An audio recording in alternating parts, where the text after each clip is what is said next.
제목은 무리인가 제자인가입니다. 오늘 먼저 말씀을 전하기 전에 양해의 말씀을 드리면요, 제가 지금 막 힘을 주어 설교를 하면 목이 탁 쉴 것 같은 딱 그 상황입니다. 어제 청년부 리더 수련회가 있어서 제가 거기서 무리를 해서 그런지 지금 목이 쉴 것 같아서 이렇게 힘을 빼고 말씀을 전하는 것 양해를 부탁드리겠습니다. 우리 예수 그리스도를 나의 구주로 고백하는 사람들, 그 사람들에게는 많은 호칭들이 있죠. 그리스도인, 성도, 많은 호칭들이 있습니다. 우리는 대개 성도라고 하면 어떻게 생각합니까? 어떤 직분의 계급으로 생각할 때가 참 많이 있습니다. 집사, 권사, 안수집사, 장로, 어떤 직분을 받지 않은 사람들에게 성도님 이렇게 말씀을 드리니까 뭔가 제일 낮은 단계의 어떤 계급으로 생각할 때가 많습니다. 그래서 누구 성도님 하고 말씀을 드리면 괜히 움츠려들면서 부끄러워할 때가 참 많이 있습니다. 그러나 성도의 이름은 우리가 가장 자랑스러워해야 할 이름입니다. 여러분, 이것은 계급이 아닙니다. 거룩할 것 없는 우리의 인생을 향하여 거룩하다 말씀해 주시면서 아들로 삼아 주시며 성도, 거룩한 하나님의 백성으로 불러주심은 우리가 가장 자랑해야 할 이름입니다. 우리 성도됨의 역사가 여러분의 인생 가운데 이미 있었기 때문에 여러분은 이 자리에 계신 것입니다. 예수님을 그리스도로 믿는 사람들이 또 불려져야 될 하나의 호칭이 있습니다. 그것이 바로 제자입니다. 제자의 삶을 사는 것은 무엇일까요? 어떤 사람을 향하여 우리는 제자라 부를까요? 우리가 보통 제자, 학생, 어떤 구분이 있을까요, 여러분? 제자와 학생, 다 배우는 입장에서의 학생, 제자 같은 뜻이 아닐까 생각을 하는데 조금 다릅니다. 학생은 정해진 장소에서 정해진 시간에 선생님으로부터 어떤 교육을 받는 것입니다. 그리고 그 장소에서 벗어나고 그 시간을 벗어나면 이제 배움이 끝이 나는 거죠. 우리 자녀들이 학교에 가서 어떤 하교하는 시간이 지나면 이제 선생님으로부터 배움이 끝나고 또 복귀하는 건 거죠. 또 내일 가서 선생님께 또 배우는 것이 학생입니다. 그러나 제자는 그렇지 않습니다. 정해진 장소가 아니라 모든 장소에서, 정해진 시간이 아니라 모든 시간을 통하여 선생님의 말과 모든 삶을 배우는 거예요. 그 선생님을 닮아가는 것이 제자입니다. 그래서 제자의 특징은 이 선생님의 시간과 모든 삶을 함께 따라가며 그분을 닮아가는 것이 제자인 것입니다. 학생들이 학교에서 선생님께 어떤 교육을, 지식을 공급받을 때 선생님을 따라가면서 선생님의 삶을 배우지는 않잖아요. 제자는 선생님의 모든 시간과 공간을 함께 하길 원하며 그 선생님으로부터 무엇인가 닮아가고자 하는 사람들이 제자입니다. 예수님의 공생애를 보면요, 예수님을 따라다녔던 사람들이 굉장히 많습니다. 이곳에 가서 사역을 하실 때 수만 명의 사람들이 모였습니다. 저 마을로 가시면 또 수만 명의 사람들이 또 그곳에 모였습니다. 그러나 주님은 그 수만 명의 사람들이 나를 쫓아온다 하여 그 모든 사람들을 제자라 말씀하시지 않았습니다. 주님은 무리와 제자를 구분하셨습니다. 수많은 사람들이 모여서 와, 주님을 쫓아왔습니다. 모두가 주님을 박수했습니다. 주님의 말씀을 듣기 위해 모두가 쫓아 살았습니다. 환호성을 치며 자신이 입었던 옷을 벗어 주님의 가시는 길에 그 길에 옷을 깔아드렸습니다. 그러나 그렇다 하여 무리와 제자가 다 똑같은 것은 아니더라라는 겁니다. 똑같이 주님을 사랑합니다. 똑같이 주님을 예배합니다. 손을 들고 찬양합니다. 모든 모습이 똑같다 하지만 무리와 제자는 차이가 있습니다. 어떤 차이가 있냐면 무리는 예수님께서 기적을 베푸실 때 그 기적이 좋은 거예요. 많은 병 고침 가운데 나도 병 나을까 그것을 기대하며 주님을 따라가며 주님을 찬양하지만 어느 한순간 주님의 말씀과 내 생각이 부딪힐 때에 그냥 뒤돌아서는 사람들이 무리입니다. 내 생각과 부딪힘이 있을 때 뒤도 돌아보지 않고 떠나는 많은 무리들이 그곳 가운데 있었습니다. 그러나 제자들의 삶은 달랐습니다. 예수님의 말씀이 나와 부딪힘이 있습니다. 하나님, 주님, 어떻게 저 사람을 용서할 수 있습니까? 그게 말이나 되는 것입니까? 주님, 어떻게 저 깊은 바다를 가라 말씀하십니까? 말이나 되는 일입니까? 부딪힘이 있을 수 있으나 순종하는 거예요. 제자들은 순종하며 나아갑니다. 그들의 인생의 모든 기준이 말씀이 기준되어진 사람들이 제자더라라는 것입니다. 여러분, 이 시대에 많은 사람들이 옳은 것을 얘기합니다. 교회에도 많은 사람들이 교회 개혁을 외치는 사람들이 참 많이 있습니다. 유튜브를 통해서, 방송을 통해서 많은 분들이 교회 개혁을 외치는 사람들이 있습니다. 맞습니다. 찬성입니다. 교회가 개혁되어져야 합니다. 그런데 교회 개혁을 외치는 사람들의 이야기를 들어보면 실제가 아닙니다. 엉터리일 때가 더 많습니다. 교회 개혁은 어떤 모습이 바뀌는 것, 착한 일을 많이 하는 것, 부조리한 것을 들춰가지고 착한 일을 하는 것들이 교회 개혁이 아닙니다. 교회 개혁은 말씀으로 돌아가는 거예요. 말씀으로 돌아가서 하나님을 사랑해야 하는데 사랑하지 않았던 내가 다시금 하나님 사랑하기로 결단하는 것이 교회의 유일한 개혁입니다. 세상이 말하는 상식과 문화 가운데, 가치관 가운데 그것을 얘기해서 옳은 일을 하면, 착한 일을 하고 많은 사람들에게 좋은 행동을 하는 것을 교회 개혁이라고 외치는데 그것은 개혁이 아닙니다. 로마서 12장 1절 2절에 보면 이런 말씀이 있습니다. 그러므로 형제들아, 내가 하나님의 모든 자비하심으로 너희에게 권한다 말씀하시면서 너희 몸을 하나님이 기뻐하시는 거룩한 산 제물로 드리라. 이것이 너희가 드릴 영적 예배. 여기서 다르게 해석하면 마땅히 드릴 예배, 마땅히 드릴 영적 예배니라 라고 말씀하시면서 2절은 이렇게 말씀하십니다. 너희는 이 세대를 본받지 말고. 지금 우리가 살고 있는 이 세대는 어떤 세대일까요? 많은 사람들이 서로 갈등하여 분쟁이 있습니다. 서로가 서로를 믿을 수 없습니다. 남자와 여자까지도 지금 갈등하여 패미를 조장하고 있습니다.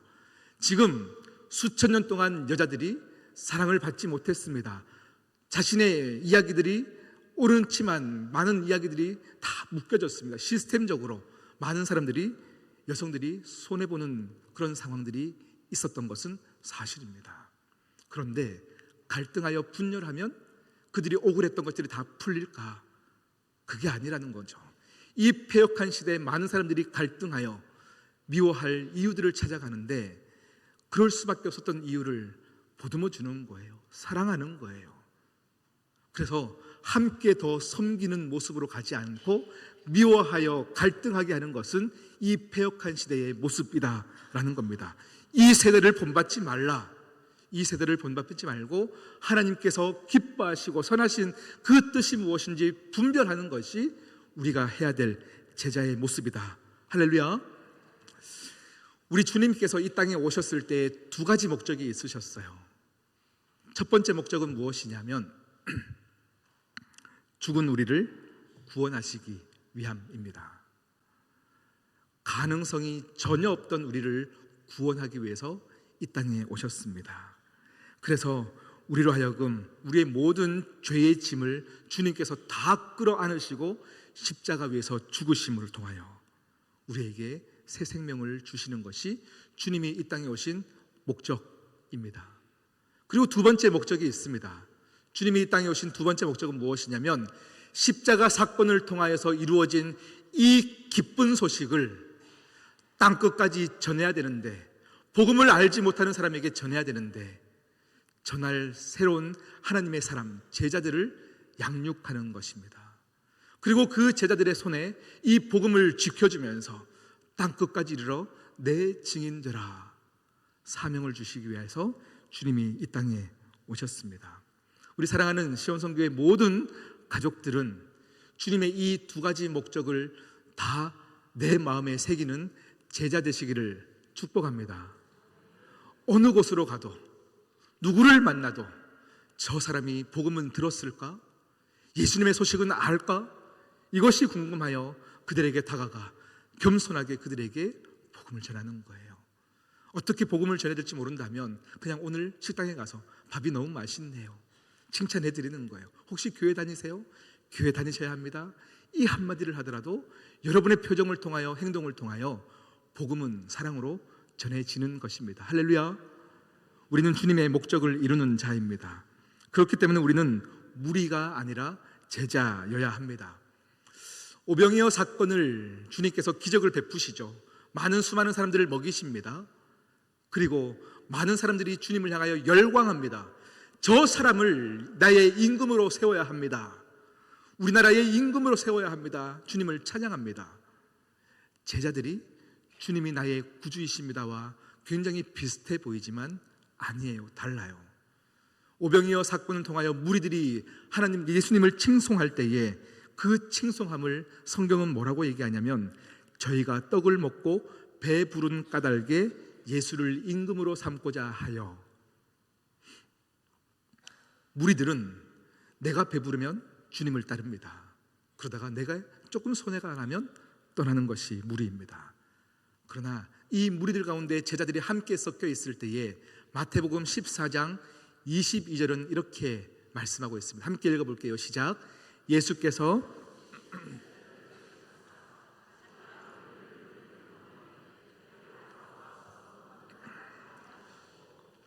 아멘.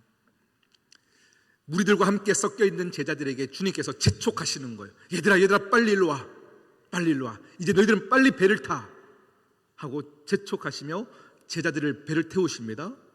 그리고 건너편으로 건너가게 하십니다. 이 본문을 묵상할 때 여러분 이런 상상을 해보시지 않았습니까? 몇 명이 갑자기 배를 타는 거예요. 그러니 무리들 중에도 아무 생각 없이 배를 타는 사람도 있을 것입니다. 그때 주님께서 뭐라고 말씀하실까요? 아, 너희는 아니야. 지금 제자들이 배를 타게 빨리 재촉하시면서, 야 베드로야 너 뭐하냐, 빨리 배를 타라 말씀하시면서 무리들에게는 재촉하여 흩으셨다라고 표현합니다. 무리들은 흩으셨어요. 제자들을 배에 태우셨어요. 제가 오늘 말씀을 준비하며 이런 소망함이 있었습니다. 우리 시온성교회 모든 식구들에게는요, 하나님께서 많은 무리들 중에도 여러분의 이름을 친히 부르시며, 누구누구야 배 타자, 누구누구야 빨리 일어나서 이 배 타지 않고 뭐하냐, 이렇게 우리를 제자로 부르시며 여러분을 재촉하여 태우시는 거예요. 무리들은 배고플 때 떡을 먹을 수는 있으나 제자들이 경험했던 하나님의 사랑은 경험하지 못했습니다. 이 오병이어의 바구니가 계속 차고 넘치는 기적은 모릅니다. 그저 내 배부른 것, 그것에 감사하는 사람들입니다. 허나 제자들은 계속 하나님을 더 깊이 알아가는 거예요. 신기하다, 이것이 어떻게 가능한가, 주님이 정말 나의 하나님이시다. 그렇게 재촉하여 배를 탄 뒤에는 어떻게 됩니까? 우리가 2주 전에 말씀으로 은혜 받았습니다. 풍랑이 이는 거죠. 풍랑이 일었더니 그것으로 위기가 다가오는 줄 알았는데 위기가 아닌 거예요. 주님께서 함께 하시니, 우리를 위하여 기도하시니, 물 위를 걸으시니, 그 문제를 밟으시니, 또 우리는 죽을 위기 가운데 하나님을 경험하는 겁니다. 다시 말하면 제자로 부른 사람의 인생은 하나님이 계속 교육시키며 하나님의 사랑을 나타내시더라라는 겁니다. 여러분 제자 된다 하니까 괜히 여러분 부담이 되시지 않습니까? 오늘 목사님 제자 설교하시고 나서 뭔가 자꾸 시키시려고 저러시나? 이런 부담이 우리에게 막연히 있습니다. 그런 말씀이 아니에요. 여러분 사랑해 보셨습니까? 사랑하면 보고 싶은 거예요. 닮고 싶은 거예요. 함께 하고 싶은 게 사랑이에요. 여러분 정말 예수님을 사랑하십니까? 대답하기 되게 어려우시죠? 정말 주님을 사랑하십니까? 다시 물을까요? 그 주님을 닮고 싶고 함께 하고 싶은 것 맞습니까? 그것이 제자입니다. 제자는 하나님께서 특별히 가르치시는 장소로 초청하는 거예요. 파도가 치는, 풍랑이 이는 그곳에서 또 주님만 바라볼 수 있는 그 훈련으로 인도하시는 거예요. 죽을 것 같습니까? 아니에요. 오늘 아까 간증을 나눴던 손기현 형제, 지금은 또 청소년부 교사로 섬기고 있기 때문에 지금 이제 간증만 하고 갔지만, 이 친구의 방황했던 시절을 짧게 소개했지만 충분히 방황할 만한 어려운 일을 당했었어요. 그리고 방황했지만 이 친구가 돌아온 것은 또 하나님이 확 붙잡아 주셨기 때문이에요. 그리고 함께 또 시온성교에 와서 매 새벽 예배마다 수요 예배마다 혼자 앉아서 울면서 기도하더니 그렇게 평생을 사역하며 섬겼던 부모님을 원망했던 그가 이제는 또 그 길을 걷겠다고 결단하더라고요. 누가 시켰을까요?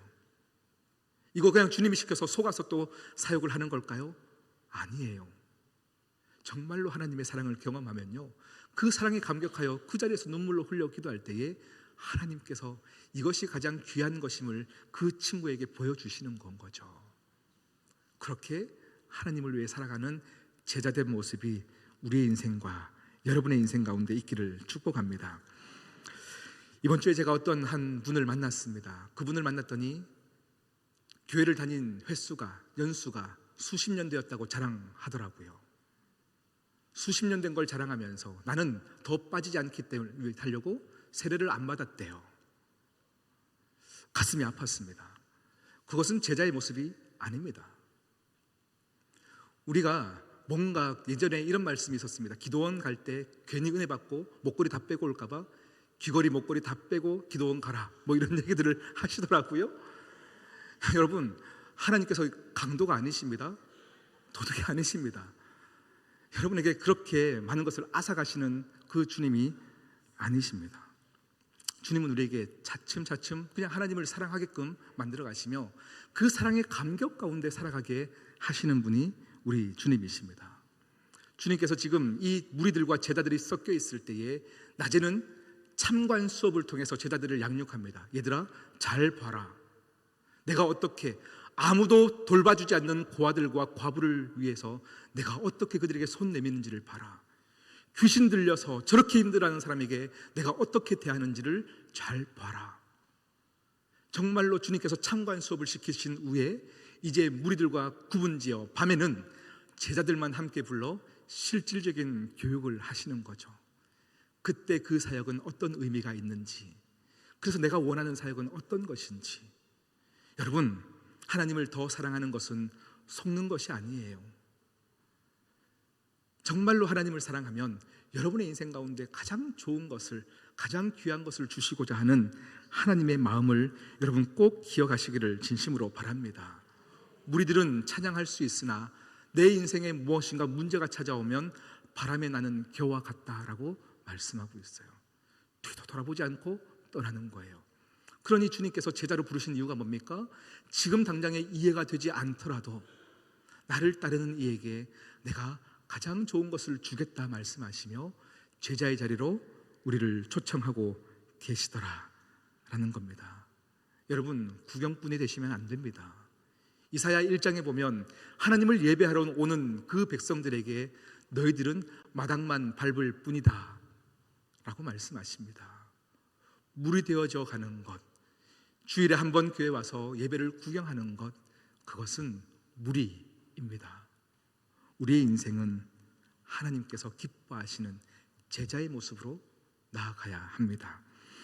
여러분, 가나 혼인잔치 때 물이 포도주로 바뀌는 사건이 있습니다. 많은 사람들이 신기해하면서 더 맛있는 포도주가 뒤에 있었네라고 그냥 기뻐하는 정도이지만 이 포도주가 바뀌는 사건을 통하여 진짜 하나님의 사랑과 기적을 경험한 사람들은 요한복음 2장 9절에 이 본문을 함께 읽어보겠습니다. 시작. 연 회장은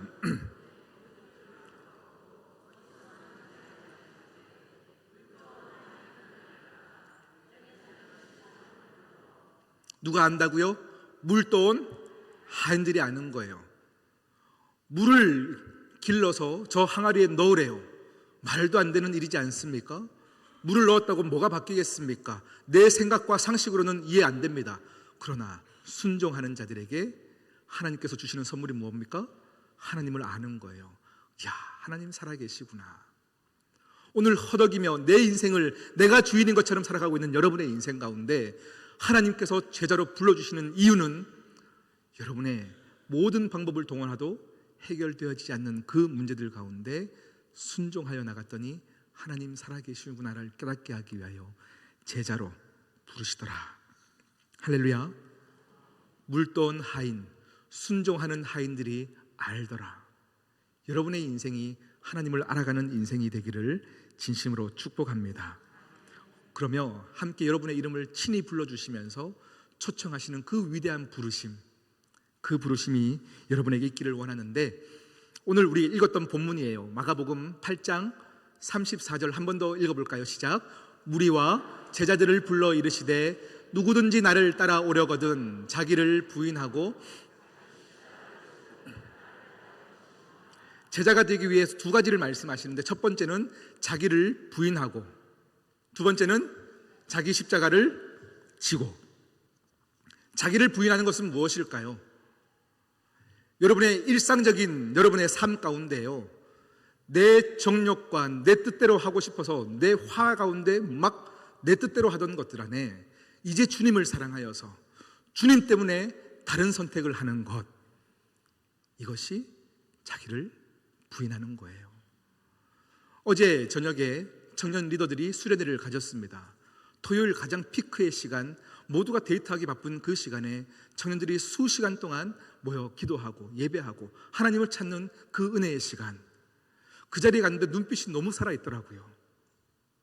우리 청년들이 왜 그럴까요? 예수님을 사랑하기 위해서요. 예수님 사랑하기 위해서요.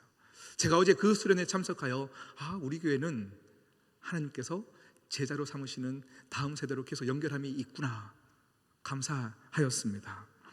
여러분, 여러분의 삶 가운데 예수님 때문에 이 선택을 하여서 이 놀라운 경험이 내 인생 가운데 넘쳤습니다, 이 간증이 많아지는 인생이 되기를 축복합니다. 그것이 나를 부인하는 인생입니다. 그리고 두 번째, 자기 십자가를 지라라고 명령하셨는데요. 여러분, 교회, 우리 시온성교회가 날로 다시금 회복되고 성장하고 있습니다. 많은 섬김의 손길들이 필요합니다. 그래서 항동직 선거도 합니다. 이 항동직 선거도 많은 사람들은 누가 장로 됐냐 권사 됐냐에 집중하지만, 우리는 어떤 직분에 집중하는 것이 아니라 제자인가를 집중하는 거예요. 정말로 예수 그리스도를 사랑하는 제자인가, 장로가 되든 안 되든 권사가 되든 안 되든 나는 제자인가를 묻고 구하는 여러분 되시기를 바라고요. 교회에 많은 사역이 필요하기 때문에 1인 1사역을 여러분에게 권합니다. 어떤 모습이로든. 어떤 분들은 나는 주일날 너무 일들 때문에 바빠서, 그럼 평일날 오셔서 지금도 보이지 않게 화장실을 청소하시는 분들이 계셔요. 내가 이 화장실은 내가 책임지고 할게요. 내가 본당의 저 의자만큼은 내가 책임지고 닦을게요. 일꾼이 부족해서보다 여러분, 그 마음가짐을 하나님께서 내 십자가를 지고 가는 너에게 은혜가 있다 말씀을 하시더라고요. 혹시 이 단어를 들어보셨을까요? 옥시모론이라는 단어입니다. 옥시모론. 이 단어는 뭐냐면, 어떤 효과적인 표현을 하기 위해서 모순되는 두 단어가 합쳐진 것을 옥시모론이라고 합니다. 예를 들면 이런 겁니다. 둥근 사각형, 상반되는 두 개 단어가 붙은 건 거죠. 작은 거인, 사랑의 증오, 오래된 미래, 말도 안 되는 두 단어가 붙었어요. 그러면서 내 그 미래를 강조하기 위해서, 더 따뜻하게 만들기 위해서 이렇게 우리가 옥시모론을 사용하는데, 또 하나의 옥시모론이 있습니다. 그것이 무엇이냐면 사역 안 하는 제자입니다. 제자는 몸된 교회를 위해서 하나님을 따르는 것입니다. 교사가 어렵습니다. 그러나 아이들을 섬기는 그 자리 가운데 풍랑을 만나며 또 하나님을 경험하는 거예요. 이 섬김이 힘들어 사람을 만나고 싶지 않은 그 자리에서 또 하나님께서 역사하심을 또 경험하여 성장하는 거예요. 제자는 하나님을 위해 결단하는 자입니다. 오늘 말씀을 정리합니다. 여러분에게 묻겠습니다. 여러분은 무리입니까? 제자입니까? 주님이 정말로 여러분에게 일시키기 위해서 제자로 부르실까요? 아닙니다. 주님의 살아계심을 나타내기 위해서입니다. 여러분의 인생 가운데 하나님의 하나님 되심을 보이시기 위해서 주님은 여러분을 제자로 부르십니다. 그 부르심 앞에 순종하며 나가는 저와 여러분 되시기를 축복합니다. 기도하겠습니다. 하나님 아버지, 감사합니다. 자랑할 것 없는 우리의 인생 가운데 우리가 무엇이 간데 제자로 불러주시며 우리의 이름을 불러주시며 그 인생의 훈련의 자리로 우리를 초청하십니까? 힘든 것으로 포기하지 않게 하여 주시고 주님을 끝까지 믿고 따르며 말씀에 순종하는 우리가 되게 하여 주시옵소서. 이 모든 말씀 예수님의 이름으로 기도드립니다. 아멘.